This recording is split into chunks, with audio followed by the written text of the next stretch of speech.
नमस्कार, मी वैभव पवार आणि आपण बघत आहात प्रबंधभूमी महाराष्ट्र न्यूज। मी आता उभा आहे शहादा प्रकाशा विंचूर जो राष्ट्रीय महामार्ग 752 जी आहे आणि हा रस्ता हवामान खात्याने नाशिक जिल्ह्यात ढगफुटी सदृश्य आणि अतिवृष्टी पावसाचा इशारा दिला होता। त्यामुळे गेल्या 2 दिवसापासून जिल्हा प्रशासनाने एक आदेश पारित करत हा रस्ता वाहतुकीसाठी बंद करण्यात आला होता आणि पर्यायी रस्त्याचा अवलंब करण्याचा आदेश या ठिकाणी देण्यात आला होता।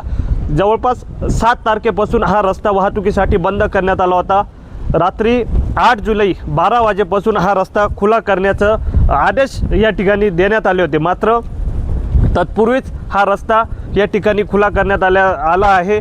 खरं तर नाशिक जिल्ह्यात हवामान खात्याने अतिवृष्टी आणि ढगफुटी सदृश्य पावसाची शक्यता वर्तवली होती आणि याच गोष्टीची उपाययोजना म्हणून जिल्हा प्रशासनाकडून खबरदारी म्हणून कुठलीही दुर्घटना घडू नये म्हणून ज्या ठिकाणी रस्त्यावरती दरड कोसळण्याची शक्यता आहे त्या ठिकाणी रस्ता बंद करण्यात आला होता। आणि ह्याच पार्श्वभूमीवर जो राष्ट्रीय महामार्ग 752 जी वरील भावड घाट आहे, हा भावड घाट वाहतुकीसाठी बंद करण्यात आला होता। खरं तर ज्या ठिकाणी दरड कोसळण्याची शक्यता आहे आपण त्या ठिकाणी उभे आहोत। माझ्या पाठीमागे जर बघितलं तर हाच जो रस्ता आहे आणि त्या रस्त्याच्या बाजूला हे जो डोंगर दिसतोय हा घाट होता। हा घाट कट करून या ठिकाणी रस्ता रुंद करण्यात आला होता आणि खरं तर बघितलं तर पहिल्याच पावसाळ्यात या ठिकाणी दरड कोसळली होती।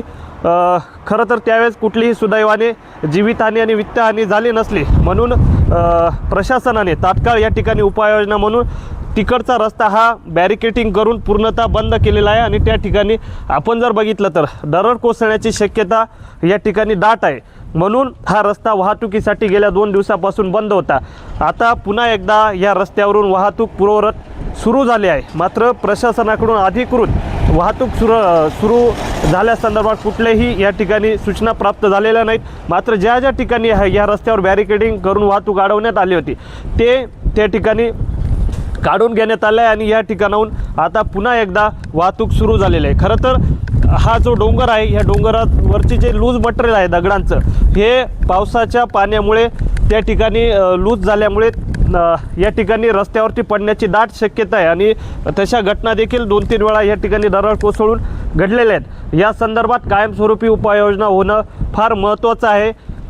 महामार्ग प्राधिकरणाकडून आपल्याला माहिती मिळाली की गेल्या येणाऱ्या काही दिवसांमध्ये मुंबई आणि गोव्याच्या टीमकडून या ठिकाणी लूज मटेरियल काढण्याचं काम करण्यात येणार असल्याची माहिती आहे। तसेच भविष्यात दुर्घटना घडू नये म्हणून या डोंगराला संरक्षक जाळी बसवण्याचं देखील प्रयोजन करण्यात आल्याची माहिती आहे। मात्र सध्या हा रस्ता वाहतुकीसाठी या ठिकाणाहून खुला झालेला आहे। त्या ठिकाणी दरड कोसळण्याची शक्यता आहे म्हणून त्या ठिकाणी पूर्णतः हा रस्ता जवळपास 100 मीटर अंतर हा रस्ता बंद करण्यात आलेला आहे। या बाजूने एका बाजूने जाणाऱ्या आणि वाहतूक या ठिकाणी सुरू आहे। जिल्हा प्रशासनाने आदेश काढले होते आणि त्या आदेशाच्या पार्श्वभूमीवर गेल्या 2 दिवसापासून हा रस्ता बंद होता।